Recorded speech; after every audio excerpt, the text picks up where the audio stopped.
Didn't really have a religion. The closest thing he had to spirituality was music. A night of healing, music,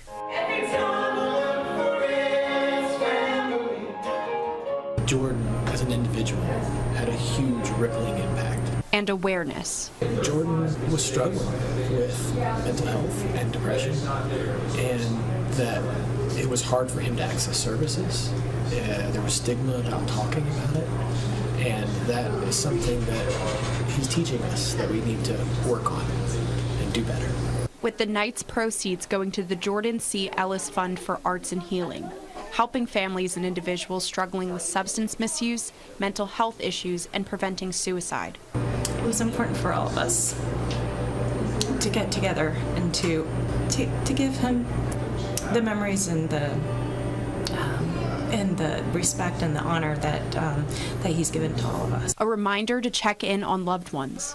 If you're not in a particularly dark space, but know somebody who is, to be proactive and to reach out to them, right, and to not wait for them to call you. As the community collectively mourns the loss of someone who always showed up for those around him. He was just there, and it's great to see community come together and hold space for each other, and also, make time for grieving.